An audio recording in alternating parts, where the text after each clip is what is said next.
Aujourd'hui, je vais continuer la deuxième partie de ce message qu'on a intitulé Le puissant nom de Jésus-Christ.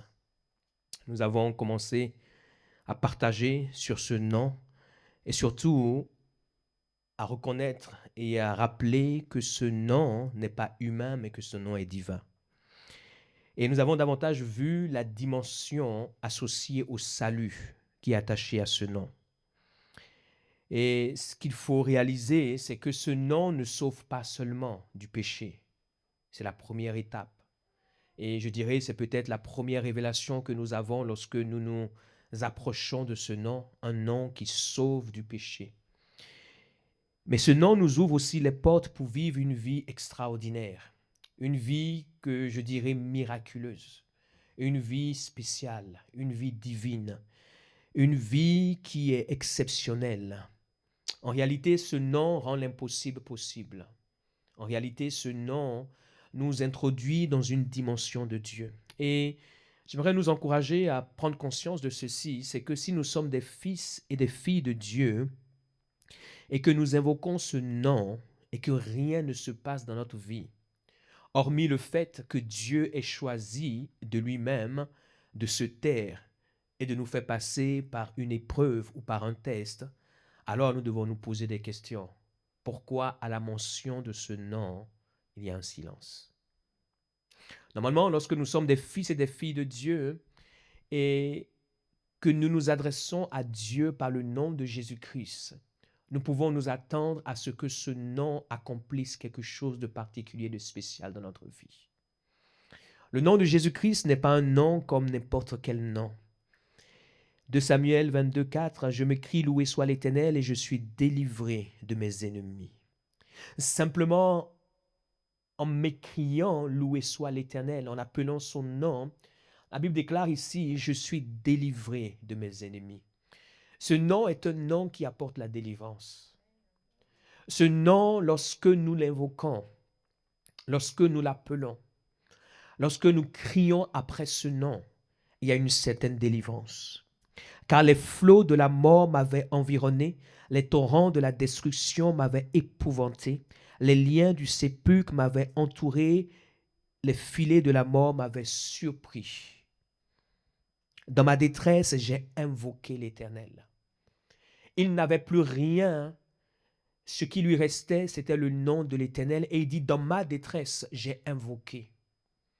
Si vous êtes sur terre, je crois savoir que vous faites partie, que nous faisons partie de ceux et celles qui vivent certaines choses. La vie sur terre est faite de challenges, de problèmes, de difficultés, de situations surprenantes, incompréhensibles. Mais il y a deux catégories de personnes. Il y a ceux qui sont seuls dans ce qu'ils traversent et il y a ceux qui ont l'Éternel avec eux dans ce qu'ils traversent. Et ma prière, c'est que tu sois de ceux et celles qui connaissent le nom de l'Éternel. Mais vous savez, connaître le nom de l'Éternel, c'est pas comme connaître l'existence du magasin Carrefour. Ah, je sais que Carrefour existe et qu'il y a un Carrefour pas loin de chez moi. Non, c'est quelque chose de plus profond que ça. Lorsqu'on parle de connaître le nom de l'Éternel, il ne s'agit pas de savoir qu'il y a quelqu'un qui s'appelle Jésus-Christ. Et souvent, lorsqu'on dit aux chrétiens connaître le nom du Seigneur, la plupart d'entre eux, vous savez ce à quoi ils vous font référence? Ils font référence au nombre d'années depuis lesquelles ils viennent à l'église. Donc, ils partent du principe, je suis à l'église depuis 5 ans, 10 ans, 15 ans, 20 ans, donc je connais le Seigneur. Mes chers amis, ça n'a rien à voir. Tu peux être 50 ans, même 100 ans à l'église, sans connaître le Seigneur Jésus-Christ. Tu peux avoir mis pied à l'église le premier jour et connaître le Seigneur plus que tout le monde. Écoutez ceci, C'est l'un de mes passages préférés dans Acte 9. Lorsque Saul de Tarse le rencontre, il dit « Qui es-tu, Seigneur ?» À l'instant même, il sait qui est le Seigneur. Il y a des gens qui vont à l'église depuis des années, ils entendent ce nom, mais ils ne le connaissent pas. Et vous savez d'ailleurs pourquoi je peux dire qu'ils ne le connaissent pas, c'est qu'ils ne l'ont jamais posé la question de savoir qui est-il. Ils vivent sans s'interroger sur qui il est parce qu'ils ne l'ont jamais rencontré. Pourquoi? Parce qu'il est impossible de rencontrer le Seigneur et ne pas s'interroger sur qui il est. Première chose. Deuxième chose, après s'être interrogé sur qui il est impossible de savoir qui il est, je suis Jésus, et de ne pas le servir. Et troisième chose, il est impossible, en le servant, de ne pas choisir de tout perdre pour le trouver. Le premier jour où il le voit sur le chemin de Damas, il sait qui il est. Et il n'a pas besoin de parler pour qu'on sache qui il est. C'est pour cela que je dis que la manière dont nous devons comprendre le fait de connaître Jésus, ce n'est pas comme les choses de ce monde. Pour connaître les choses de ce monde, on a besoin d'explications, on a besoin de nous dire, on a besoin de nous révéler, on a besoin de nous donner l'origine, de nous dire ça a commencé à tel endroit, etc., etc. Mais le Seigneur Jésus-Christ, il n'a pas besoin d'explications. C'est pour cela, vous devez faire extrêmement attention sur la manière dont vous vous êtes convertis. Il y a beaucoup de conversions qui sont des conversions secondaires. Et si vous êtes dans le cas d'une conversion secondaire, vous devez vous assurer que votre conversion secondaire se transforme en une conversion primaire, sinon c'est dangereux. La conversion secondaire, par exemple, c'est la conversion qui naît d'un miracle que Dieu a fait. La conversion secondaire, c'est la conversion qui naît d'une guérison que Dieu a accomplie. La conversion secondaire, c'est la conversion qui naît d'une provision que Dieu vous a donnée. La conversion secondaire, c'est la conversion qui naît de quelque chose que Dieu a fait. Mais la conversion primaire, c'est la conversion qui naît de la révélation de qui Dieu est. Et qui Dieu est se suffit même quand il ne fait rien. Amen. Qui Dieu est se suffit lorsqu'il ne fait rien. Et si vous regardez autour de vous, vous allez voir ceux et celles qui ont vécu une conversion primaire et ceux et celles qui ont vécu une conversion secondaire. Ceux qui ont vécu une conversion secondaire, lorsqu'il y a quelque chose qui ne va pas dans leur vie, le Dieu qu'ils suivent est remis en question. Pourquoi? Parce que le Dieu qu'ils connaissent est attaché à quelque chose. Et quand quelque chose n'est plus, donc Dieu n'est plus. Ceux qui ont vécu une conversion primaire, leur conversion n'est pas attachée à quelque chose, même si lorsqu'on connaît Dieu, on vit des choses, mais leur conversion est attachée au Dieu de la chose. Donc tant que ce Dieu sera là, même quand je perds la chose, je sais qu'elle viendra un jour, parce que lui, il est encore là.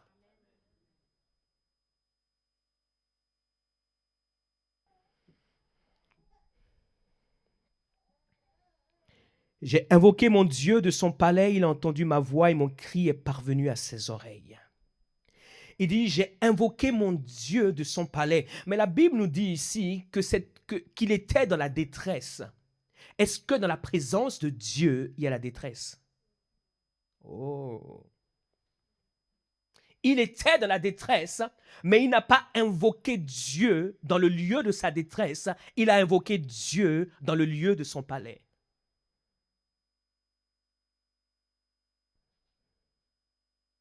Certains essaient de relire. Relisez bien. De son palais, il a entendu ma voix et mon cri est parvenu à ses oreilles. Il y a un Dieu, lorsqu'on connaît qui il est, on sait où le trouver.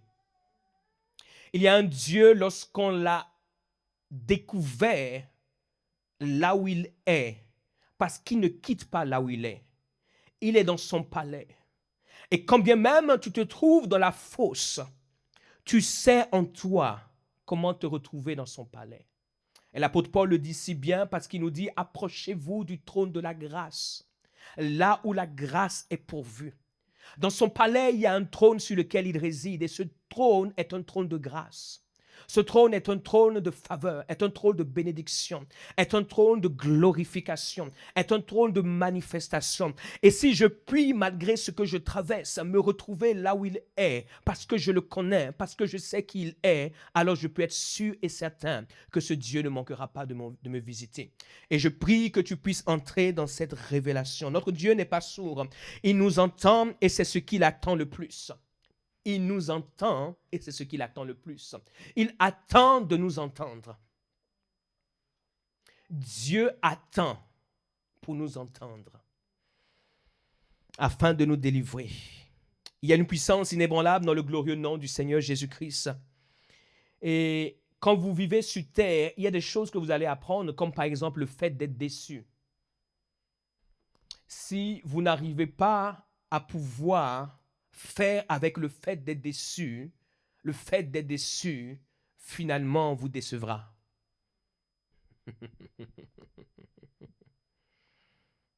Et cette déception peut vous amener loin.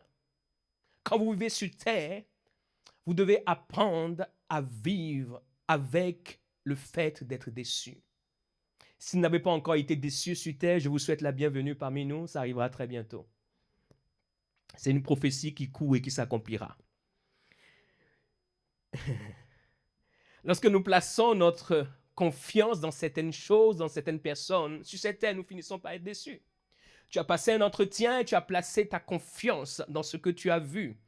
Ils avaient les yeux revolvers, tout brillait. Tu t'attendais à tout son feu, non. Et tu reçois un non. Tu te dis, comment est-ce possible? Seigneur, tu m'as abandonné. Tous les signes étaient positifs. Ils me regardaient, ils souriaient entre eux en se disant, mais c'est la réponse espérée. Mais qui est cet homme, qui est cette femme? Et lorsqu'ils t'appellent, ils te disent, nous avons aimé votre candidature. Quand on commence par te dire cela, il faut savoir que la suite, elle est toujours la même. Lorsqu'on a aimé ta candidature, on ne te dit pas qu'on a aimé la candidature. On te dit, bonne nouvelle, congratulations. Oh, nous avons vu tous les candidats, c'est vous que vous avez choisi. Mais quand on te rappelle qu'on a aimé ta candidature, c'est pour pouvoir te dire, malheureusement, oh, malgré la qualité excellente de votre candidature, oh, nous ne pouvons que vous dire que vous n'êtes pas la personne choisie. Lorsque tu as été choisi, on te dit tout de suite, oh, vous nous avez surpris, vous nous avez étonnés. Et vous êtes la personne que nous avons choisie. Donc, lorsque nous plaçons notre confiance dans des choses, dans des personnes, nous sommes facilement déçus. Mais j'aimerais nous dire qu'il y a un nom, qui est le nom de Jésus-Christ, dans lequel nous pouvons avoir la garantie de ne jamais être déçus. Ce nom a le pouvoir de pouvoir satisfaire nos besoins et surtout de pouvoir changer notre vie, changer nos circonstances. Et plus que nous, ce nom aussi nous a été donné pour aider les autres. Pour aider ceux et celles qui sont autour de nous, des hommes et des femmes qui ont essayé toutes sortes de choses et qui n'ont pas eu des résultats. Des hommes et des femmes qui sont sur le point d'abandonner. C'est pour cela, dans la vie et dans la marche avec le Seigneur, nous devons comprendre une chose, c'est que nous ne pourrons jamais donner aux gens ce que nous n'avons pas. On ne peut pas. Mes chers amis, c'est une limite qui est établie. Tu ne peux pas donner aux autres ce que tu n'as pas. Tu peux essayer, mais tu seras un usurpateur. Et le temps nous rappellera et nous démontrera que tu es un usurpateur. C'est pour cela, le temps que nous devons prendre pour nous-mêmes avoir est un temps que nous ne devons pas négliger. Parce que le temps où nous sommes impactés, c'est le temps qui nous permettra d'impacter. Nous ne pouvons pas donner aux gens ce que nous n'avons pas. Tu peux dire ce que tu as entendu, mais on saura si tu as ou si tu n'as pas. Tu peux parler comme les autres parlent, mais à un moment donné, on saura si ce que tu dis vient de ce qui est en toi ou de ce que tu as entendu. C'est deux choses différentes. Que Dieu te donne d'avoir pour donner aux autres. C'est la raison pour laquelle nous devons nous emparer de ce nom avec foi, afin que ce nom habitant en nous puisse devenir l'instrument que Dieu va utiliser pour aider ceux et celles qui sont autour de nous. Il y a tellement et tellement de besoins. Il y a tellement et tellement de situations autour de nous où des hommes et des femmes se posent des questions. Cherche Dieu. La Bible nous dit, dans l'Épître aux Romains, ce n'est pas la peine de le prendre, au chapitre 8, que le monde soupire avec un ardent désir la révélation des fils et des filles de Dieu. Parce que le monde veut connaître ce Dieu-là, mais il ne peut connaître ce Dieu sans la manifestation ou la révélation des fils et des filles de Dieu. Donc nous-mêmes, nous devons réellement découvrir qui est ce Dieu, qui est ce Sauveur, qui est ce Seigneur, afin de devenir un instrument de ses mains pour aider d'autres. Pour aider d'autres, que ce soit dans nos familles, pour aider d'autres, que ce soit dans notre travail, nos collègues, nos amis, ceux et celles qui sont simplement autour de nous. Nous avons une responsabilité. Être chrétien, c'est plus que venir à l'église, mes chers amis. C'est plus que ça. Nous avons une responsabilité. La responsabilité d'aider les autres. Et que fais-tu pour les autres? N'écoutons pas la voix mensongère du diable. S'il y a un nom dont il a peur, c'est ce nom-là. Et chaque fois qu'il aura l'opportunité, il nous mentira au sujet de ce nom. Afin que nous ne puissions pas nous emparer de ce nom. Mais nous déclarons, Satan, tu es vaincu, et ce nom sera proclamé, et ce nom sera déclaré, parce que c'est le nom qui t'a défait à la croix, et tu es vaincu pour toujours dans le nom de Jésus.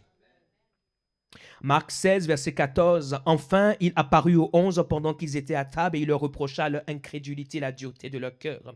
La Bible nous dit que le Seigneur reprocha leur incrédulité et la dureté de leur cœur. Ce qui veut dire que le Seigneur est très dur envers nous lorsqu'il s'agit de la foi en lui. Parce que la foi en lui définit tout ce que nous pouvons avoir de lui. Ne nous trompons pas. La foi en lui définit tout ce que nous pouvons avoir de lui. Nous ne pouvons pas tout avoir de lui parce que tout est disponible, mais nous n'aurons que ce pourquoi nous avons foi. C'est pour cela, lorsque nous venons à l'église, assurons-nous de venir avec notre foi. Assure-toi, Sandrine, de venir avec ta foi. Il n'y a personne pour porter tes problèmes alors qu'ils n'ont pas fini de porter les leurs. Assure-toi de venir avec ta foi. Et il leur reproche leur incrédulité et la dureté de leur cœur. Que nos cœurs soient sensibles et ouverts. Pourquoi? Parce qu'ils n'avaient pas cru ceux qu'il avait vus ressusciter. Puis il leur dit, allez par tout le monde.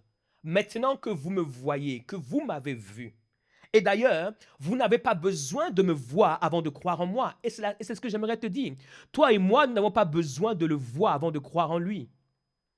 Jésus, physiquement, tu n'as pas besoin de le voir. Lorsque l'Esprit de Dieu vient à toi, tu as vu Jésus plus que physiquement, si réellement tu as rencontré l'Esprit de Dieu. Je raconte toujours cette expérience parce que c'est mon expérience, c'est ma vie. Lorsque vers l'âge de 15 ans dans cette église, j'étais assis et que l'Esprit de Dieu s'est manifesté à moi. Mes chers amis, c'est une conviction qui ne m'a jamais quitté. On n'a pas eu besoin d'insister sur « il faut faire ceci, il ne faut pas faire cela ». Je suis rentré chez moi, et des musiques que j'écoutais, c'était des cassettes à l'époque, je les ai jetées. J'ai pris un grand sac poubelle et j'ai tout mis dedans. Personne ne m'a dit « il faut jeter ça ». Et c'était des choses que je chérissais, parce que je me suis dit « un jour, ça vaudra de l'or ».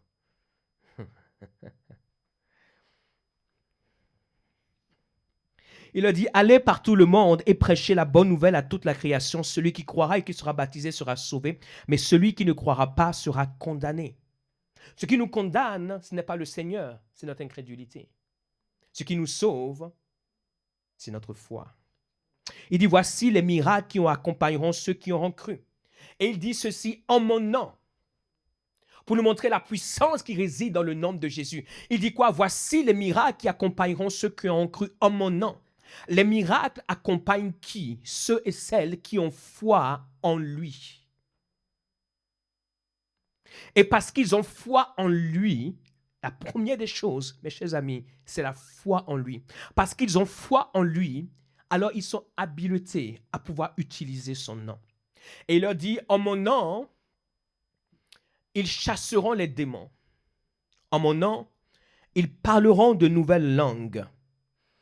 En mon nom, ils saisiront des serpents. S'ils boivent quelque breuvage mortel, il ne leur fera point de mal. En mon nom, ils imposeront les mains aux malades et les malades seront guéris. Et nous pourrions continuer la liste. Et la Bible nous dit, le Seigneur, après leur avoir parlé, fut enlevé au ciel et il s'assit à la droite de Dieu. C'est là où il est actuellement. Il n'est plus sur terre, il est à la droite de Dieu. Et la Bible nous dit, et il s'en allait prêcher partout le Seigneur, pardon, et il s'en allait prêcher partout. Le Seigneur travaillait avec eux et confirmait la parole par les miracles qui l'accompagnaient. Il confirmait la parole qu'il prêchait parce que ces hommes, ces femmes avaient cru en lui et ont commencé par utiliser son nom. Et il va confirmer la parole qu'il prêchait par des signes, par des prodiges, par des miracles et par toutes sortes de choses. Le nom du Seigneur Jésus-Christ se suffit à lui-même. Il est un nom puissant. Et ce n'est pas étonnant que ce nom soit combattu. Ce n'est pas étonnant que ce nom soit méprisé. Parce que l'ennemi sait que là où ce nom est utilisé par des hommes et des femmes qui croient en lui, il y a quelque chose de glorieux qui est sur le point de se passer. Et je crois que l'une des dimensions de réveil pour l'Église, c'est lorsque nous nous réapproprions le nom de Jésus-Christ en ayant placé à nouveau notre foi en lui, en ayant placé à nouveau notre confiance en lui, en ayant placé à nouveau notre espérance en lui. Et j'aimerais te dire, à l'aube de cette nouvelle année, elle est où ta foi en Christ? Elle est où ta foi en Christ? Je prie que ta foi demeure en lui, que ta foi soit trouvée en lui. Plusieurs personnes nous ont précédés en utilisant ce nom de manière glorieuse. Plusieurs personnes ont vécu des choses exceptionnelles en utilisant ce nom. L'apôtre Pierre en est l'un des exemples. Il était un pécheur et un pécheur de profession et un pécheur de naissance, comme nous tous d'ailleurs. Il était un homme du peuple, un homme illettré, un homme qui avait peu de connaissances spirituelles, mais un homme qui va découvrir la puissance qui se cache derrière le nom du Seigneur Jésus-Christ. La Bible nous dit que Pierre et Jean montaient ensemble au temple. C'est l'histoire qui nous est racontée dans Acte 3. À l'heure de la prière, c'était la 9e heure. Il y avait un homme boiteux de naissance qu'on portait et qu'on plaçait tous les jours à la porte qu'on appelle la Belle, pour qu'il demandât l'aumône à ceux qui entraient dans le temple. Cet homme, voyant Pierre et Jean qui allaient y entrer, leur demanda l'aumône. Pierre, de même que Jean fixa les yeux sur lui, lui dit « Regarde-nous ». Et il les regardait attentivement, s'attendant à recevoir de quelque chose. Alors Pierre lui dit, je n'ai ni or ni argent, mais ce que j'ai, je te le donne. Au nom de Jésus-Christ de Nazareth, lève-toi et marche. Et le prenant par la main droite, il le fit lever. Au même instant, ses pieds et ses chevilles devinrent fermes. D'un saut, il fut debout et il se mit à marcher. La Bible nous dit que cet homme était à la porte du temple qu'on appelle la Belle. Il avait un problème qui était laid, mais il était à la porte la Belle. Comme quoi, dans la vie, nous pouvons être au meilleur endroit et vivre les pires choses. Nous pouvons être à l'endroit le plus glorieux et être en train d'expérimenter la vie la plus désastreuse. La révélation ou l'absence de révélation de là où nous sommes nous sera toujours préjudiciable. Il était à la porte du temple, mais ne connaissait pas le Dieu du temple. Il était à la porte du temple, mais il ne connaissait pas celui qui avait dit, détruisez ce temple et en 3 jours, je le rebâtirai. Il était à la porte du temple, mais il ne savait pas qu'il y a quelqu'un qui avait donné son corps, qui était le temple de Dieu pour qu'il soit crucifié à Golgotha, afin que quiconque croit en lui ne périsse point, mais qu'il ait la vie éternelle. Et donc, il était là, toujours s'attendant à ce que les gens lui donnent quelque chose. Il était là, dépendant des hommes qui entraient, des personnes qui venaient au temple. Il avait un besoin, mais ce besoin devait dépendre de la bonne volonté des gens autour de lui. Et mes chers amis, c'est souvent la vie de beaucoup de chrétiens. Ils ont toutes sortes de situations, mais leur situation ou le résultat ou la réponse à leur situation dépend des gens de bonne volonté qui vont répondre parce qu'ils ne connaissent pas le Dieu du temple. Ils viennent à l'église, mais ils ne connaissent pas Christ. Et d'ailleurs, s'il le connaissait, je pense qu'il viendrait plus. Oh, vous n'êtes pas d'accord avec ça? C'est pour ça que vous ne dites pas Amen, c'est pas grave. Mais je dis la vérité. S'il le connaissait plus, il viendrait davantage le louer pour qui il est. S'il le connaissait plus, il viendrait davantage l'adorer pour qui il est. C'est ce que ces hommes faisaient. Ils allaient au temple la 9e heure qui était l'heure de la prière. S'il y a une chose avec laquelle ils ne jouaient pas, c'est le temps de Dieu. Mes chers amis, dans la vie, nous avons un temps pour tout. Nous avons le temps pour danser. Nous avons le temps pour faire ce que nous avons à faire. Faisons-le. Mais ne jouons pas avec le temps de Dieu. Amen.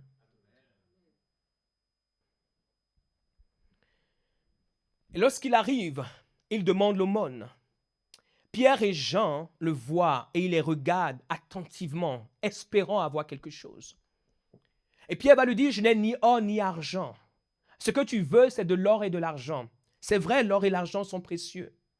L'or et l'argent sont importants pour cette vie sur terre. Avec l'or et l'argent, vous pouvez acheter un certain nombre de choses.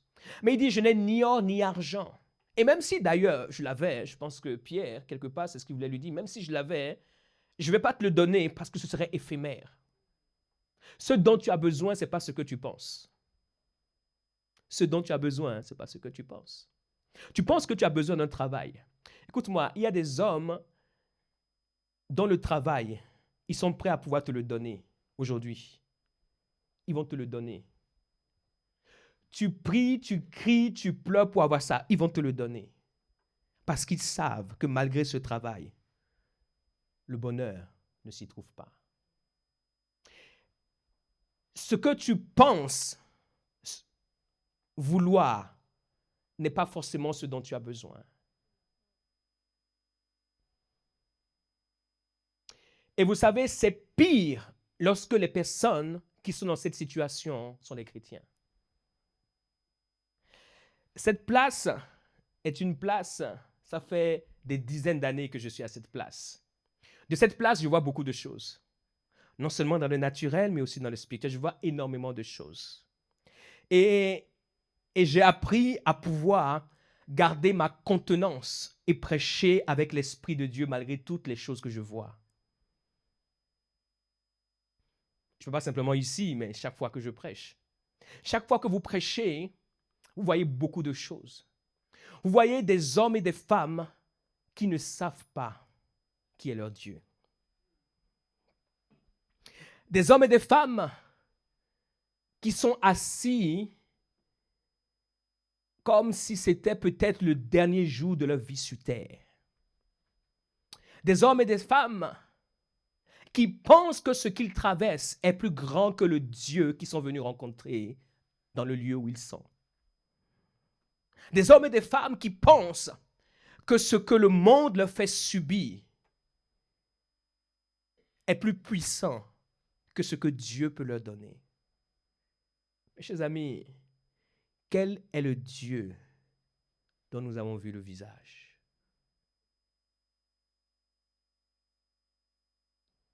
Je n'ai ni or ni argent, mais ce que j'ai, je te le donne. Et il dira au nom de Jésus-Christ. Ce que j'ai, c'est le nom de Jésus-Christ. Je n'ai ni or ni argent, mais je connais un nom et j'ai ce nom. Je connais un nom et ce nom est en moi. Je connais ce nom et ce nom est devenu ma possession. Je connais ce nom et ce nom est devenu ma propriété.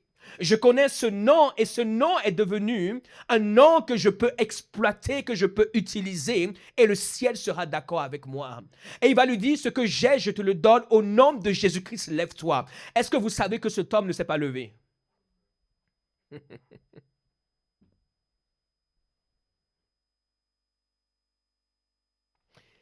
C'est ceci. C'est pour cela, même lorsque vous venez à l'endroit où il y a le nom de Jésus-Christ, vous pouvez toujours rester assis. Assis dans vos problèmes, assis dans vos difficultés, assis dans vos challenges, assis dans vos cauchemars, assis dans les mauvaises histoires, assis dans les choses négatives qui vous hantent, assis dans les nuits troubles, assis dans tout.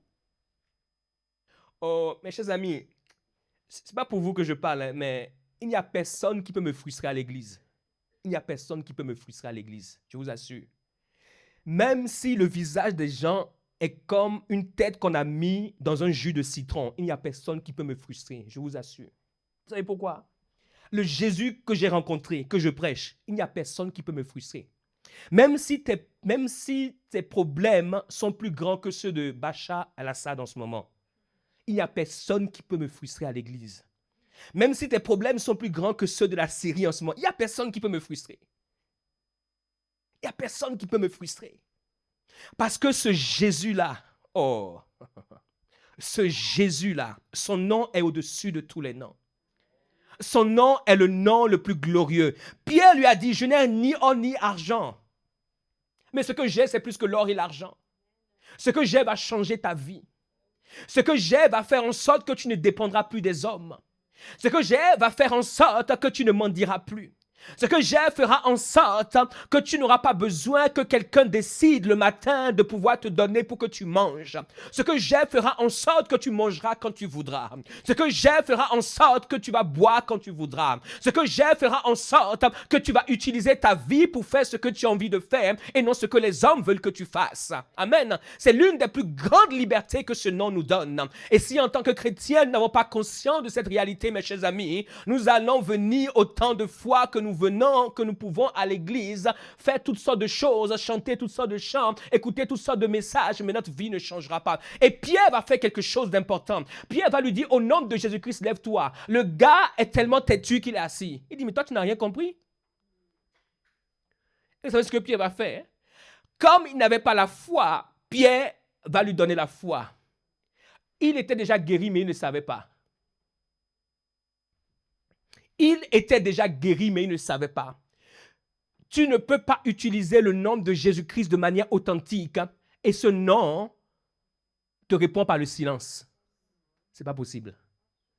S'il vous plaît, ne faisons pas honte au vrai nom de Jésus-Christ. Peut-être au faux nom de Jésus-Christ, faisons honte à ce nom-là. Mais en tant que chrétien, ne faisons pas honte au nom de Jésus-Christ. Il a quitté le ciel, il est mort à la croix. Ne faisons pas honte à ce nom-là. Ne disons pas des choses bizarres sur ce nom que nous ne connaissons pas. Si tu n'as pas expérimenté le nom de Jésus-Christ, dis, je n'ai pas expérimenté le nom de Jésus-Christ. Apprenez-moi quel est ce nom et moi aussi je vais vous suivre. Mais ne faisons pas honte à ce nom. Et cet homme voulait faire honte au nom de Jésus-Christ. Pierre lui a dit, s'il te plaît. Ah non, pas ici, pas ici, pas ici, pas ici. La Bible nous dit, il l'a pris. D'un bond, le gars s'est levé. Et en même temps, ses chevilles, ses genoux, tout ce qui était paralysé, qui faisait qu'il dépendait des hommes est devenu ferme. De manière instantanée. C'est pour cela, quand tu viens à l'église, même si tu es assis dans une mare de problèmes, j'aimerais te dire, peut-être que dans l'église où tu vas, il n'y a pas un Pierre, il ne va pas te soulever, mais soulève-toi toi-même. Prends-toi toi-même, prends-toi en charge.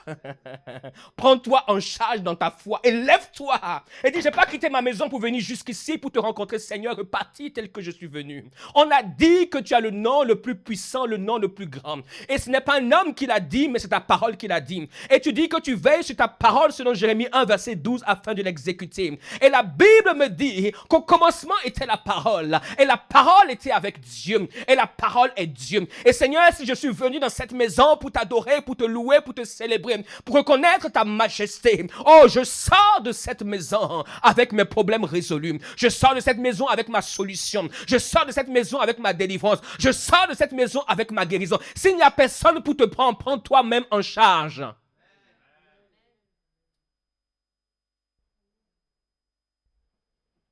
Tu vas pleurer jusqu'à quand? Le matin, tu pleures. Midi, tu pleures. Le soir, tu pleures. Le lendemain, tu pleures. Après le lendemain, tu pleures. Après le lendemain, tu pleures. C'est bon. Ça fait déjà 3 jours, c'est bon. Pour les 4 jours qui restent, fais quelque chose de différent que les pleurs. Même ton corps souffre de faire sortir toute cette eau. Surtout que pendant que tu manges, tu ne bois pas. Encore, si tu buvais, on pouvait dire qu'il y a compensation. Il n'y a pas de compensation. Parce que ça va avec. Pendant que tu pleures, tu ne veux plus manger. Pendant que tu pleures, tu ne veux plus boire. Pendant que tu pleures, tu ne veux plus voir personne. Pendant que tu pleures, tu fermes les volets chez toi. Pendant que tu pleures, tu es dans le noir. Tout va avec. En général, ça ne vient pas seul. Tout va avec. Pendant que tu pleures, tu ne veux même plus te laver. Ah oui, ça va avec. Pendant que tu pleures, tu ne veux même plus te maquiller. Parce que si tu te maquilles, on saura que tu n'as pas pleuré, mais il faut qu'on sache que tu as pleuré. Il y a un temps pour pleurer, mais il y a un temps pour te prendre toi-même en charge. Et pour pouvoir te dire, je ne suis pas dans cette vie pour passer ma vie à pleurer. Je ne suis pas dans cette vie pour mourir. Le nom de Jésus-Christ n'a pas été donné en vain. Il est temps pour moi maintenant de pouvoir vivre dans l'excellence de ce nom et d'obtenir à partir de ce nom ce que ma vie recherche. Et j'ai une bonne nouvelle pour toi. Le temps où tu as mendié est terminé dans le nom de Jésus-Christ. Ce nom te fera posséder tes possessions. Ce nom te fera entrer dans l'impossibilité. Ce nom te fera prendre possession de ce qui te revient. Et ton héritage sera tien pour toi et pour tes enfants dans le nom de Jésus-Christ. Lorsque nous utilisons ce nom, il y a des résultats probants. Et la Bible nous dit au chapitre 4, verset 7, « Il fit placer au milieu de Pierre et Jean et leur demandait par quel pouvoir ou au nom de qui avez-vous fait cela ?» Même les religieux savaient que ce qui s'est passé parce que dans le passé, il y a quelqu'un qui a rendu possible cela. Ils ont dit par quel pouvoir et par quel nom. Dans ce monde, il n'y a rien qu'on puisse faire sans un nom. Quand vous voyez quelqu'un qui parle beaucoup, il faut savoir qu'il y a un nom qui est derrière lui. S'il y a quelqu'un qui n'a peur de personne, il parle contre tout le monde. Même s'il parle contre le plus grand d'entre nous, c'est qu'il y a un nom. S'il parle contre le plus grand d'entre nous, ça veut dire qu'il a le nom du secret. Ça veut dire qu'il a un secret contre le plus grand. C'est un nom. Quand tu as un secret, tu as un nom. Quand tu sais quelque chose, tu as un nom. Et ils vont lui dire par quel pouvoir, par quel nom. Alors Pierre, rempli du Saint-Esprit, leur dit chef du peuple. Ils étaient des chefs, mais ils ne connaissaient pas ce nom. Ils avaient du pouvoir naturel. Quand tu les vois, comment est-ce qu'ils marchent, ils sont impressionnants. Mais ils ne connaissent pas ce nom. Ils s'habillent bien, ils sont dimanche. Ils vont à l'église le dimanche, soit le matin ou l'après-midi, mais ils n'ont aucun pouvoir. Ils étaient chefs du peuple, mais ils n'avaient pas du pouvoir. Ne vous laissez pas impressionner par ceux qui parlent bien. Il y a beaucoup de gens qui parlent, mais ils n'ont aucun nom. Il y a beaucoup de gens qui parlent bien, mais ils n'ont aucun pouvoir. Il y a beaucoup de gens qui parlent bien, mais ils n'ont aucune puissance. Cette semaine, il y a quelqu'un qui a fait des centaines de kilomètres parce qu'elle vivait une situation incroyable. Et elle nous a dit, je sais, malgré la situation incroyable, et je ne peux même pas vous expliquer. Il y a des situations, mais celle-là, elle est plus incroyable. J'ai entendu des choses dans ma vie, mais celle-là, des situations incroyables, qui a fait des centaines de kilomètres. Elle a dit, et à la fin, quand j'ai fini de l'écouter, j'ai dit, ok, tu es venu ici parce que tu crois que je crois en certaines choses et dans lesquelles d'autres ne croient pas. J'ai dit, c'est pas ça? Il dit oui. Parce que tu crois que je connais un nom qui est capable de sortir de là. Elle a dit oui. Après avoir écouté tous ces problèmes, nous avons appliqué le nom de Jésus. Si tu ne connais pas ce nom, tu ne peux pas aider les gens. Soit ta vie est une vie où tu te plains, soit ta vie est une vie qui aide. Moi, je préfère la deuxième vie. Toi, tu préfères laquelle? Mais tu ne peux pas aider si ce nom n'habite pas en toi. Tu ne peux pas aider si ce nom ne s'est pas emparé de toi, si tu n'as pas la révélation de ce nom. Alors Pierre, rempli de Saint-Esprit, leur dit, chef et ancien d'Israël, puisque nous sommes interrogés aujourd'hui sur un bienfait accordé à un homme malade, afin que nous disions comment il a été guéri. Sachez-le tous, et que tout le peuple d'Israël le sache, point d'exclamation. Un homme du peuple qui a une telle assurance parce qu'il est rempli du Saint-Esprit. Tu ne peux pas utiliser le nom de Jésus-Christ si le Saint-Esprit n'est pas en toi. Le Saint-Esprit est celui qui rend l'utilisation de ce nom possible. Et il dira ceci, c'est par le nom de Jésus-Christ de Nazareth que vous avez crucifié et que Dieu a ressuscité des morts. C'est par lui que cet homme se présente en pleine santé devant vous. Il dit, c'est par le nom de Jésus-Christ de Nazareth que cet homme se présente devant vous. Il a dit en réalité, ne me regardez pas moi, Pierre. Je n'ai aucune puissance. C'est le nom de Jésus-Christ. Oh, vous avez condamné cet homme à ce qu'il reste à la porte du temple. Mais le nom de Jésus-Christ l'a fait entrer dans le temple. Et c'est par ce nom que cet homme a été guéri. C'est par ce nom que cet homme se porte bien. Et il dit, c'est par lui que cet homme se présente en pleine santé devant vous. Jésus est la pierre rejetée par vous qui bâtissez. Et j'ai une question à te poser. Est-ce que tu as rejeté le nom de Jésus-Christ?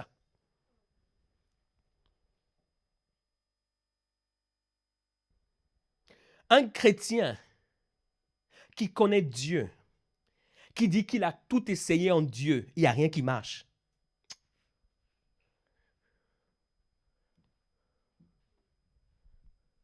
C'est pas possible. Nous sommes habitués à écouter ça, mais s'il vous plaît, c'est pas possible. Ça ne peut pas exister. Un fils de Dieu, une fille de Dieu. Si Dieu ne t'a pas encore répondu, c'est peut-être parce qu'il fait la sieste. Sois convaincu que son nom est puissant et embête-le pendant qu'il est en train de faire sa sieste. Comme cette veuve avec le juge inique. Mais ce nom, je peux t'assurer, est un nom redoutable. Il dit, Jésus est la pierre rejetée par vous, qui bâtissez, qui est devenue la principale de langue. Il n'y a de salut en aucun autre. Pourquoi? Parce qu'il n'y a sous le ciel aucun autre nom. Il dit quoi? Il n'y a sous le ciel aucun autre nom. Je ne sais pas comment... Il n'y a sous le ciel aucun autre nom qui a été donné parmi les hommes, par lequel, lisez bien votre Bible. La Bible n'a pas dit par lequel nous pourrions. Qu'est-ce qu'il est écrit? Par lequel nous devions. Ce n'est pas une possibilité. Ce n'est pas une option. Ce n'est pas une suggestion. Ce n'est pas quelque chose qui pourrait un jour se passer et un autre jour ne pas se passer.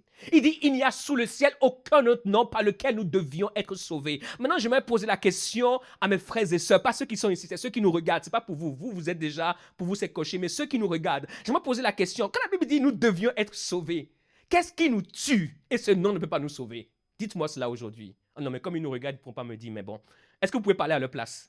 Vous êtes juste le porte-parole. Ce n'est pas vous qui êtes concerné. Dites juste, vous êtes le porte-parole. Il dit par lequel nous devions être sauvés. C'est un devoir, c'est un must, c'est une obligation. Ce n'est pas une suggestion, mes chers amis.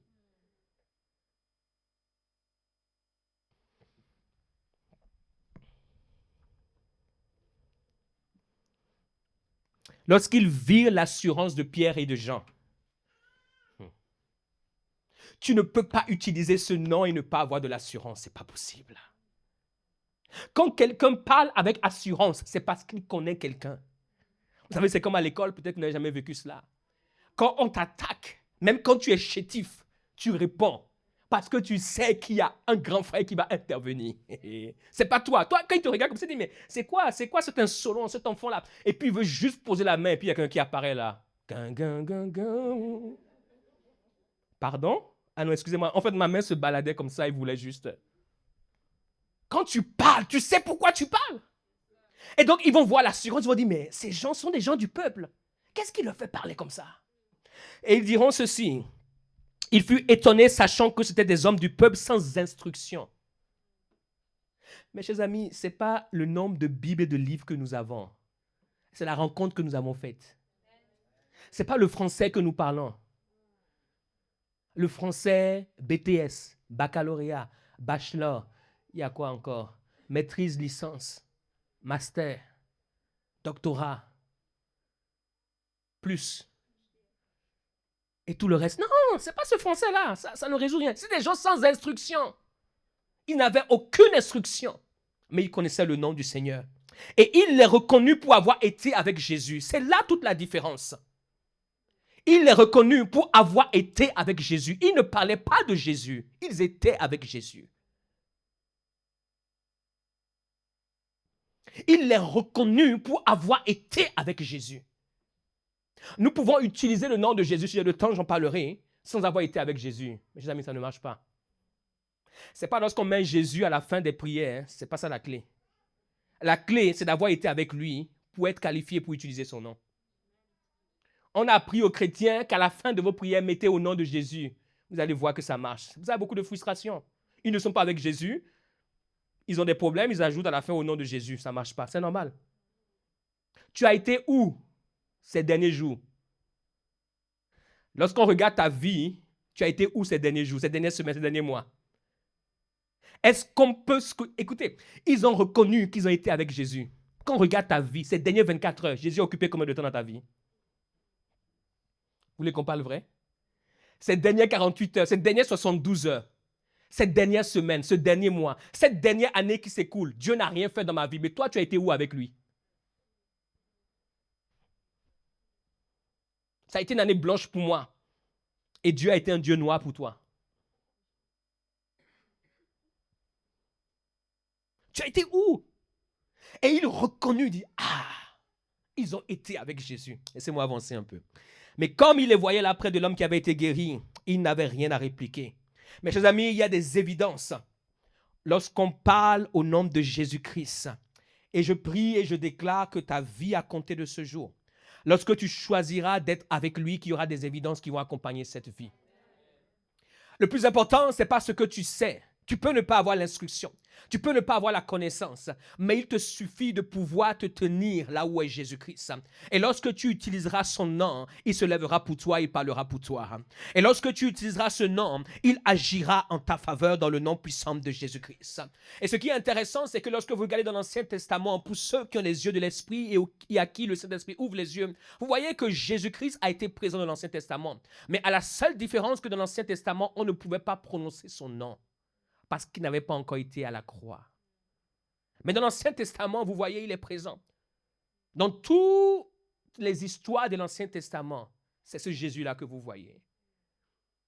Et je partageais la dernière fois par rapport à David lorsqu'il se retrouve devant Goliath. Ces 5 pierres symbolisent les 5 lettres du nom de Jésus. Et une seule pierre a suffi à ce berger sans force, sans capacité, sans cuirasse, sans casque, sans épée, sans armure, de pouvoir faire tomber un géant qui s'appelait Goliath et qui faisait trembler toute une nation, pas juste une famille, pas juste un homme, pas juste une femme, toute une nation depuis 40 jours. Tout un pays depuis 40 jours ne pouvait pas bouger. Et lui, avec une seule pierre.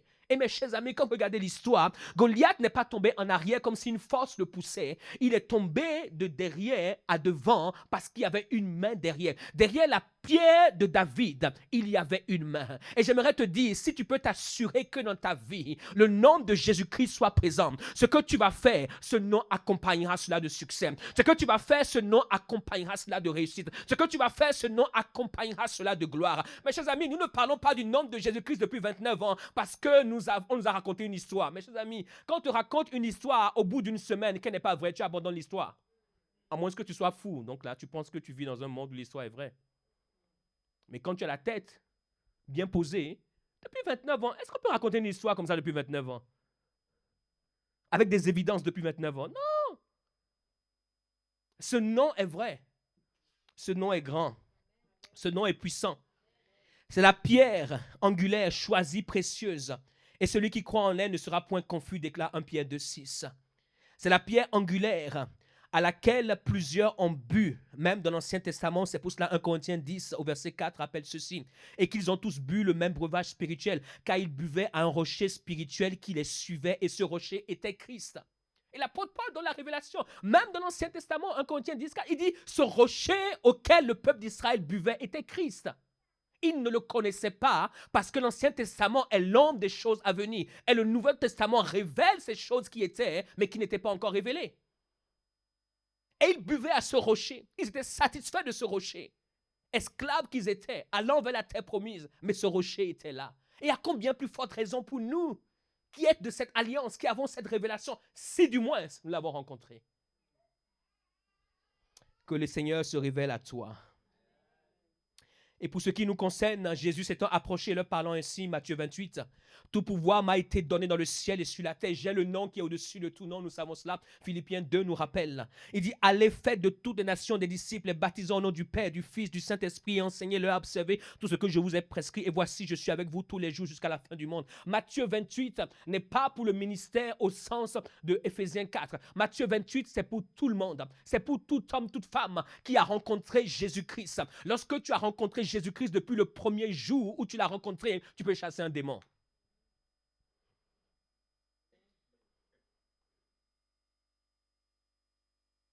Et si tu ne sais pas comment chasser le démon, c'est très simple. Tu dis, au nom de celui que je viens de rencontrer à l'instant, qui s'appelle Jésus-Christ, maintenant vas-y, sors. Surtout ne t'attaque pas à moi. J'ai dit que c'est en son nom. Si tu veux t'attaquer à quelqu'un de démon, c'est à lui qu'il faut s'attaquer. C'est lui le problème. Tu vas voir.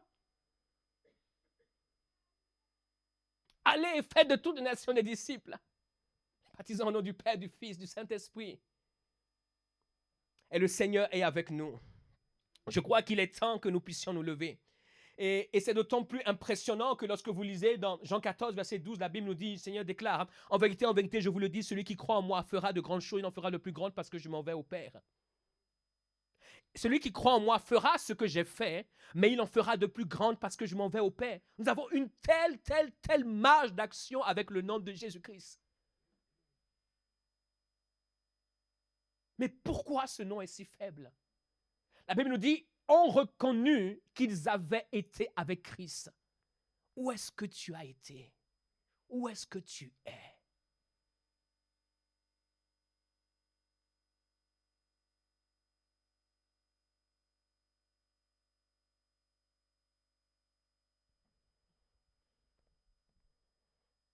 Où est-ce que nous sommes? Ce nom s'applique à toutes les sphères de notre vie. Tu as des problèmes dans tes études, ce nom est le nom capable de pouvoir te délivrer. Ce nom est le nom capable de t'inspirer, de t'accorder une certaine intelligence, de t'accorder une certaine connaissance. Ce nom est le nom capable de pouvoir se manifester d'une manière extraordinaire dans ta vie. Le nom de Jésus-Christ.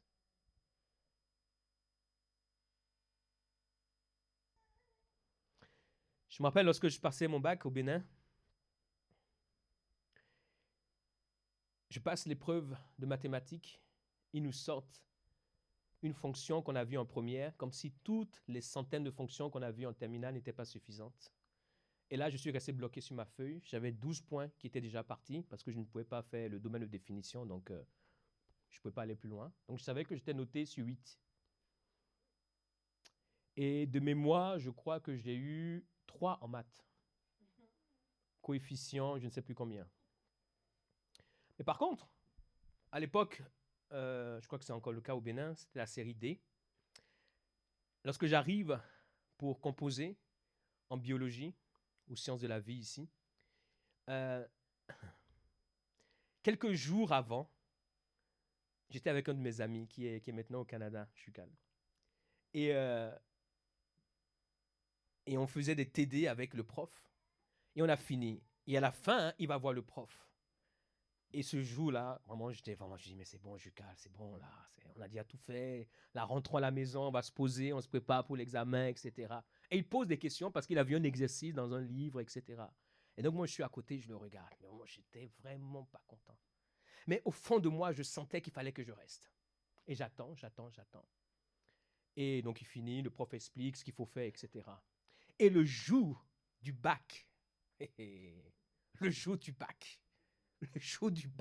baccalauréat, je suis assis devant l'examen, je regarde. Je crois qu'il y a 2 épreuves. Et je vois une, je dis non, attendez, il faut que je frotte mes yeux là, c'est quoi? C'était l'exercice que M. Jucal posait au prof. Le jour du bac. Et c'est ce qui m'a sauvé. C'était le plus gros coefficient. Je n'ai pas eu beaucoup de points, hein, mais ça m'a beaucoup sauvé. Ce nom peut être appliqué partout. Si tu peux écouter ce nom, des fois, même lorsque tu es inconfortable, ce nom sera en train de préparer de bonnes choses pour toi. Que ce soit dans ton travail. Je me rappelle, j'ai eu des postes pour lesquels moi-même je savais que je n'étais pas qualifié. C'est-à-dire que le poste était au-dessus de moi. Il ne fallait pas qu'on découvre très rapidement que j'étais en dessous du poste. Donc il fallait que le nom de Jésus-Christ fasse quelque chose pour que j'ai des résultats probants. Et j'ai invoqué le nom de Jésus-Christ. Seigneur, fais quelque chose afin que mes résultats soient probants, qu'ils ne disent pas on a recruté quelqu'un qui n'est pas à la hauteur. Tu m'as accordé la grâce. Et c'est pour cela, lorsque la grâce t'amène quelque part, tu dois savoir maintenant opérer avec ou je dirais l'un des ingrédients dans le royaume, c'est le nom de Jésus-Christ. Lorsque la grâce t'amène quelque part, le nom de Jésus-Christ doit te permettre d'être positionné. Le nom de Jésus-Christ doit te permettre d'être assis là où tu as été, là où la grâce t'a amené, là où la grâce t'a conduit. Ce nom est applicable partout.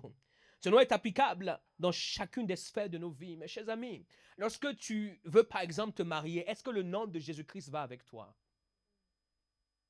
Le mariage n'est pas juste une question d'appréciation personnelle. C'est aussi une question d'appréciation divine. Que ce nom puisse te parler. Parce que ce nom a la capacité de savoir des choses que tu ne sais pas. Des choses qui vont arriver demain. Des choses qui vont se passer demain. Que ce nom puisse nous aider. Amen. Il y a une puissance incroyable dans ce nom. Et l'un des psaumes que j'aime, qui se trouve dans l'Ancien Testament, mais qui parle déjà de ce nom, c'est le psaume 91. Celui qui demeure à l'abri du Très-Haut fait quoi? La Bible ne nous dit pas celui qui visite l'abri du Très-Haut. Et le problème, c'est que nous visitons beaucoup l'abri du Très-Haut. Nous visitons l'abri. Nous ne sommes pas de ceux qui ont été avec lui. La Bible dit celui qui demeure. Ça veut dire quoi? Celui qui a fait de sa maison, de sa vie, l'endroit où Dieu est, repose à l'ombre du Tout-Puissant. Lorsque nous demeurons là où il est, ce nom parlera pour nous. Il y a des combats que tu ne feras pas. Il y a des combats pour lesquels tu n'as pas besoin d'engager ta force parce que ce nom sera pour toi un abri sûr et solide. Ce nom sera pour toi une ombre au milieu de tes ennemis. Je dis à l'Éternel, mon refuge et ma forteresse.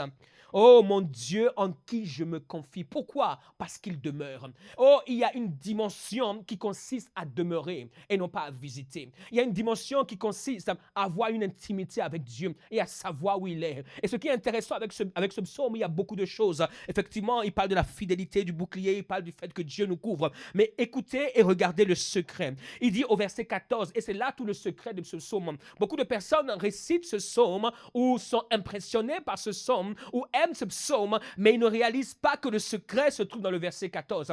Il dit quoi? Il dit, puisqu'il m'aime, je le délivrerai, je le protégerai, puisqu'il connaît mon nom. C'est parce qu'il connaît mon nom que je le délivrerai. Il dit, puisqu'il connaît mon nom, je le délivrerai. Il connaît mon nom. Il connaît mon nom. Il connaît mon nom. Il n'a pas entendu parler de mon nom. Lorsque la Bible dit il connaît mon nom, ce n'est pas il a entendu parler de mon nom, donc il sait qu'il y a un nom qui existe. Il dit il connaît mon nom, alors je le délivrerai. Il m'invoquera, je lui répondrai. Je serai avec lui dans la détresse. Je le délivrerai et je le glorifierai. Je le rassasierai de longs jours et je lui ferai voir mon salut. Et il dit je lui ferai voir mon salut. Le salut de Dieu est dans plusieurs dimensions. Le salut de Dieu est un salut non seulement spirituel, un salut naturel, un salut professionnel, un salut dans la santé, un salut dans toutes les sphères. Mais il dit quoi? Puisqu'il connaît mon nom. Et la vraie question que nous devons nous poser, c'est est-ce que nous connaissons le nom de l'Éternel Dieu? Et la réalité de ce nom, c'est que c'est un nom à craindre. Et je m'en vais pour terminer cette dernière partie. C'est un nom à craindre. Pourquoi est-ce que c'est un nom à craindre? Parce que le Seigneur connaît ceux qui lui appartiennent. Déclare 2 Timothée 2. Au verset 19, néanmoins le solide fondement de Dieu reste debout avec ses paroles qui lui servent de sceau. Le Seigneur connaît ceux qui lui appartiennent et quiconque prononce le nom du Seigneur qui s'éloigne de l'iniquité. Quiconque prononce le nom du Seigneur qui s'éloigne de l'iniquité. Mes chers amis, nous ne pouvons pas utiliser le nom du Seigneur en étant des cohabitants de l'iniquité. En étant des... Comment est-ce qu'on appelle? Ceux qui habitent dans le même appartement qui partagent. Des colocataires. Merci, de l'iniquité. Il dit, le Seigneur connaît ceux qui lui appartiennent. Ce qui veut dire que nous pouvons penser appartenir à Dieu, mais Dieu pense le contraire.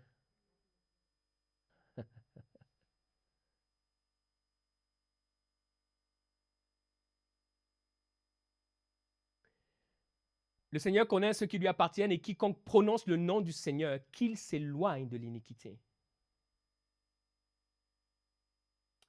Est-ce que nous savons ce que c'est que l'iniquité?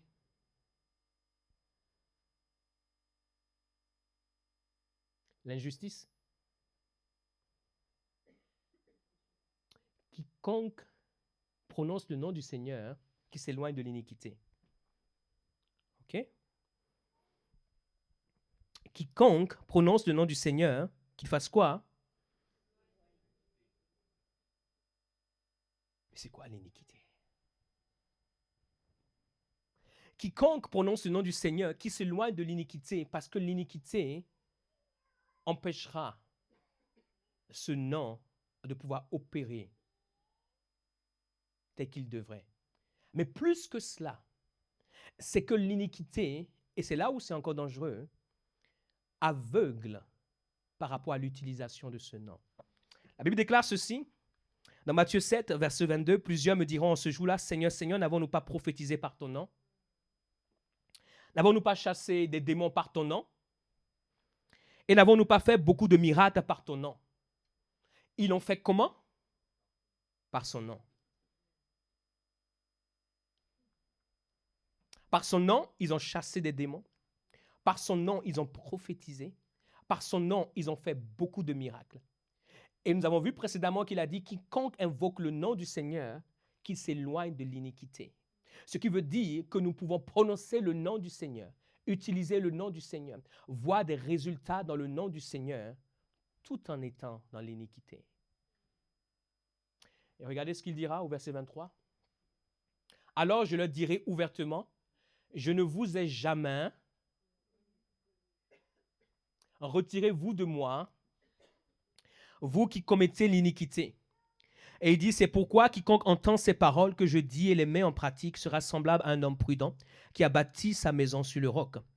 L'iniquité est plus grave que le péché qu'on voit. L'iniquité est le péché qui nous a aveuglés et que nous ne voyons plus, mais avec qui nous marchons, car Dieu ne se répand pas de ce don et de son appel. L'iniquité, c'est le péché qui nous a aveuglés et que nous ne voyons plus et avec lequel nous marchons. Et c'est seulement lorsque nous apparaîtrons devant Dieu que nous allons réaliser que nous avons marché avec lui en ayant l'iniquité avec nous. L'iniquité, ce n'est pas le péché qu'on voit. Le péché qu'on voit n'est pas de l'iniquité. Et chacun de nous, nous marchons avec ce risque d'avoir l'iniquité sans nous rendre compte. Vous savez, l'iniquité, c'est quoi? L'iniquité, c'est l'angle mort qui un jour, sur le même chemin que tu empruntes, chaque jour pour aller au travail, que tu connais par cœur, finira par causer un accident. Tu connais le chemin, tu connais la voiture, tu connais chaque virage, mais ce jour-là, l'angle mort te tue. L'iniquité, c'est le péché avec lequel tu peux marcher et tu vois la puissance du nom de Jésus. L'iniquité, c'est le péché avec lequel tu marches et tu vois la gloire du nom de Jésus. L'iniquité, c'est le péché avec lequel tu marches et les prophéties que tu dis sont claires, précises et rien à rajouter. L'iniquité, c'est le péché avec lequel tu marches et les malades sur lesquels tu imposes les mains, ils sont guéris. Mais Dieu, écoutons bien ceci, Dieu, le Seigneur ne leur dit rien pendant qu'ils font tout cela. C'est lorsque ce sera au ciel qu'il leur dira, je ne vous ai jamais connu. Le nom de Jésus-Christ est extrêmement puissant, mais le nom de Jésus-Christ est extrêmement dangereux pour ceux et celles qui ne marchent pas avec le Seigneur. Le nom de Jésus-Christ peut nous donner accès à la puissance de Dieu. Le nom de Jésus-Christ, ça peut nous donner accès à une manifestation et une gloire sans précédent que nous pouvons exercer sur terre. Mais sans nous en rendre compte, si nous ne marchons pas avec le Seigneur, ce nom sera la raison pour laquelle nous nous retrouverons loin de Dieu. Parce qu'il dira, je ne te connais pas.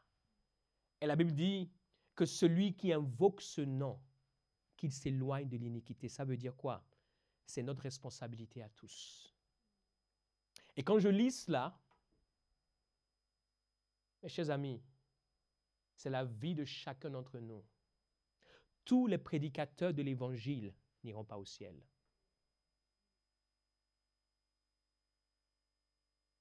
Tous ceux qui font les plus grands miracles, les plus grands prodiges, les plus grands signes, les plus grandes prophéties, les plus grandes guérisons, ce n'est pas une garantie d'aller au ciel.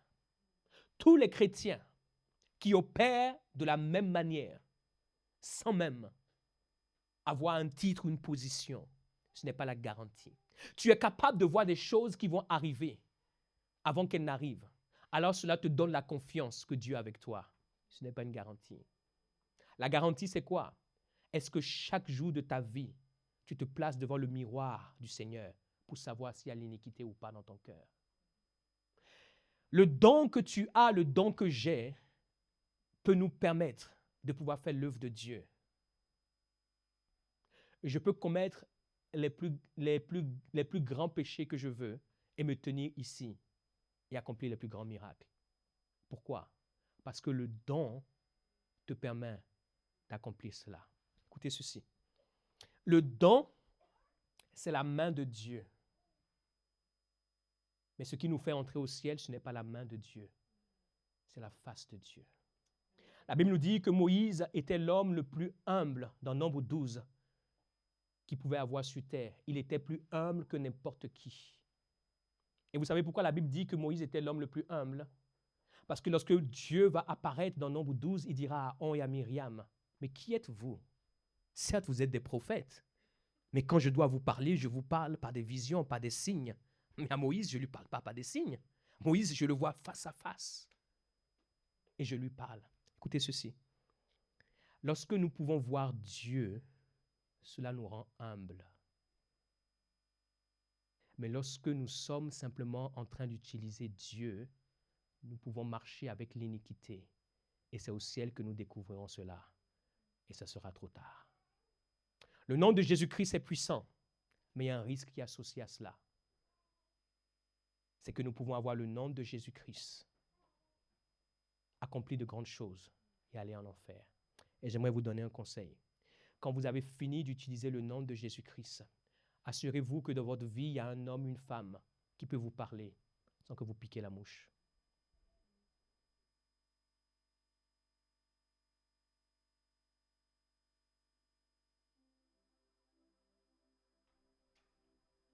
Quand vous êtes capable de pouvoir prophétiser toutes les prophéties incroyables et inimaginables, assurez-vous qu'il y a quelqu'un dans votre vie qui puisse vous dire, là, ce n'est pas de Dieu, sans que vous ne piquiez la mouche. Quand vous avez fini de pouvoir jouer et que le nom de Jésus-Christ touche de manière extraordinaire la foule, assurez-vous qu'il y a quelqu'un qui puisse vous dire, c'est vrai, tu as joué, mais tu as joué avec le don. En ce moment, je me demande, où est ta foi? Nous espérons que vous avez été édifiés et inspirés par cet enseignement. Nous vous invitons à continuer à nous suivre via nos réseaux sociaux.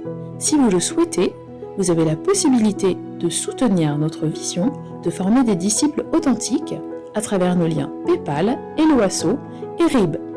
Nous nous réjouissons aussi à l'idée de vous accueillir lors de nos célébrations hebdomadaires dont les horaires sont indiqués sur nos pages Instagram et Facebook. Demeurez abondamment bénis